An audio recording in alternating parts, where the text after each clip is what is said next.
Buenos días, estudiantes. Hoy vamos a tomar apuntes de los participios pasados usados como adjetivos. Please go to your Canvas page for this course and locate a copy of los participios pasados, los apuntes, the same document you see in front of you here. Go ahead and make a copy for yourself and complete these notes as we go through them.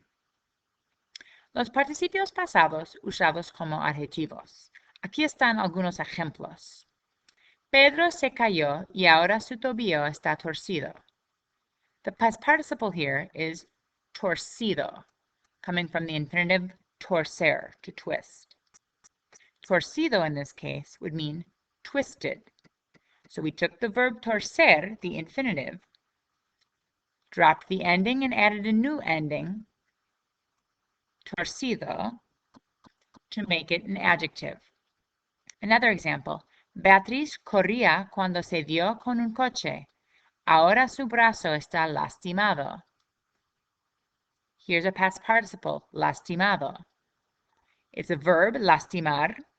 Drop the ending with a new ending, ado, and here it functions as an adjective, injured. You already know some past participles that we often use as adjectives in everyday Spanish. Congestionar is the infinitive. Congestionado is the adjective form, congested. Cansar is the infinitive form, and the most commonly used form of that would be cansado, the adjective, tired. Preocupar becomes preocupado. Divertir, divertido, and aburrir, aburrido. So again, here's a list of infinitive verbs, and when we drop the ending and add a new ending, they become adjectives. Notice we have to add certain endings for the AR verbs and other endings for the ER-IR verbs. Para los verbos que terminan en AR, we put the ado ending. I'll get back to this part next. For the verbs that end in ER-IR, we'll add the ido ending. Ojo, son adjetivos, entonces necesitan cambiarlos para masculino, femenino, singular, o plural. Remember that adjectives in Spanish always must agree. So when I'm using the word, for example, cansado, to describe a girl, it wouldn't be cansado, but cansada. Hence these different options. Same thing with aburrido. If I'm talking about unas fiestas, they would have to agree, unas fiestas aburridas. So remember, these are adjectives now, and they have to agree with the noun they describe. Unfortunately, as in most things in Spanish, they're not completely straightforward. There are some irregulars that just must be memorized. Abrir, for example, goes to abierto, opened. Decir goes to dicho. Escribir, to escrito. Describir, to descrito. Hacer, hecho.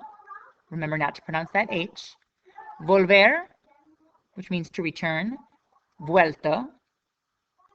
Morir becomes muerto. Poner, puesto. Resolver, to resolve, becomes resuelto, or resolved. Romper becomes roto. Ver, visto. Cubrir, cubierto, covered. And descubrir, discover, becomes descubierto, discovered. I can make that fit right there. There we go. There are a few other irregular notes here. Verbs with stems ending in A, E, or I. And a stem, remember, is once you drop the ending, the infinitive ending, the ER or the IR. Once you drop that ending, if it has an A, an E, or an O as the last letter after you drop the ending, you need to add an accent. So for example, caer, there's my stem. I have to add ido since it's an ER verb, but it needs ido with an accent. Same thing with layer. Here's my stem. After I drop the infinitive ending, I know I need to add ido, but again, it has to be the accented ido. And this is for pronunciation's sake. Same thing with oír, drop the IR stem, and I have to add oído in order to maintain proper pronunciation. Notice that stems ending in U, such as construir to construido, do not need that accent.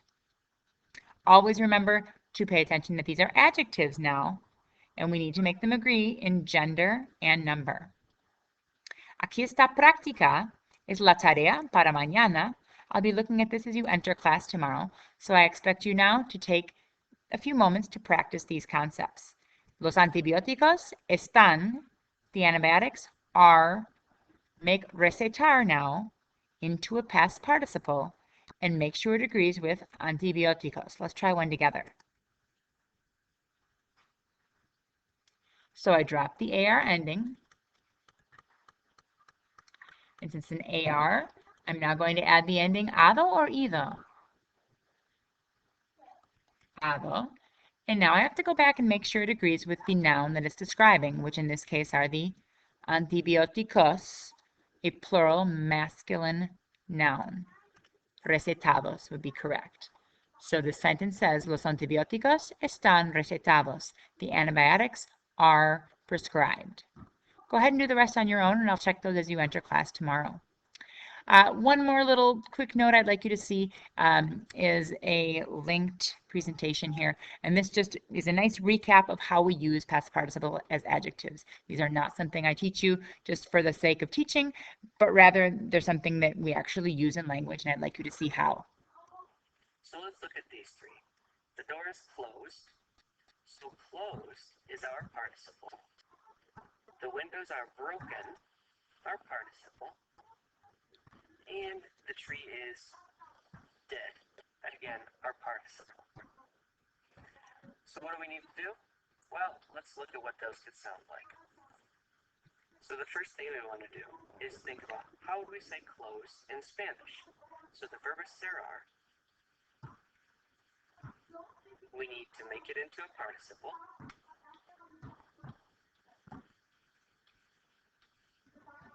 But now, that participle, because we're using it like an adjective, has to agree in number and gender with the door.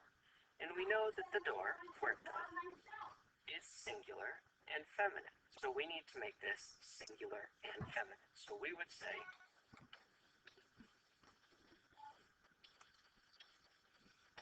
the door is closed. Let's look at our second example, broken. So to break is romper. And romper is one of our irregular participles. And so that one would be roto. And what are we referring to? We're referring to the windows.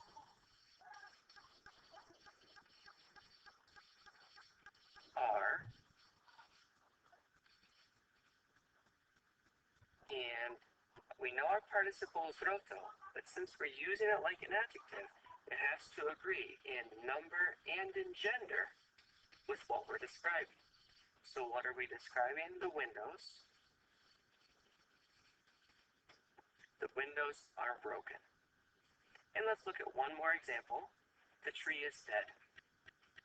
And dead is morir, to die. And morir is one of our irregular ones, and so we have muerto.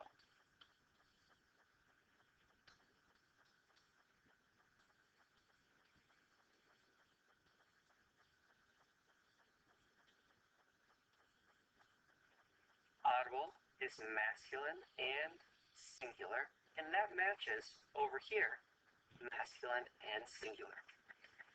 So this is three ways that we can use our participles as adjectives. And we are going